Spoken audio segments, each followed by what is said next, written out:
ভিড়ের মধ্যে একজন ভুলবশত একটি সাপের জিভের উপর পা দিয়ে ফেলে এবং মর্মান্তিকভাবে প্রাণ হারায়। সৌভাগ্যবশত সেই সংকটময় মুহূর্তে স্বামীটি এগিয়ে আসেন।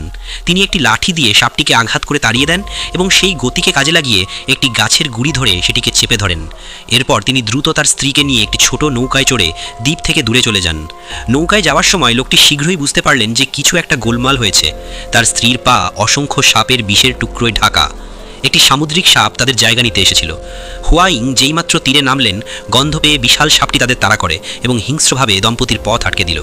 দুজনের মুখোমুখি হয়ে নিজের জীবন বাঁচাতে লোকটি কেবল তার বর্শা তুলে সজোরে বিশাল সাপটিকে বিদ্ধ করতে পারলেন।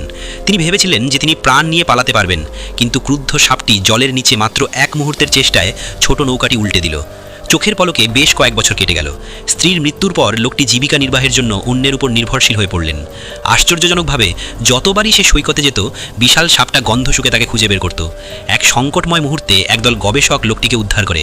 তাদের কাজ ছিল সামুদ্রিক দূষণের তদন্ত করা, যার কারণে অগণিত মাছ ও চিংড়ি মারা যাচ্ছিল।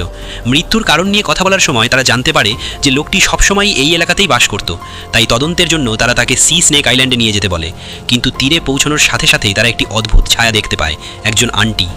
তারা যখন এই ঘটনায় হতবাক, ঠিক তখনই সামনের কাদায় উত্তরটি ভেসে ওঠে। নিরাপত্তার জন্য তারা সামুদ্রিক সাপগুলোকে সামলানোর সিদ্ধান্ত নেয়, কিন্তু তারা জানতো না যে ঘন গাছপালার মধ্যে বিপদ লুকিয়ে আছে। দলের একজন মহিলা সদস্য ভুলবশত পাথরের ফুলের ফাঁদে পা দেয় এবং তার জীবন বিপন্ন হয়। সংকটময় মুহূর্তে ঠিক সময়ে তাকে উদ্ধার করা হলো। এটা কি ধরনের দৈত্য?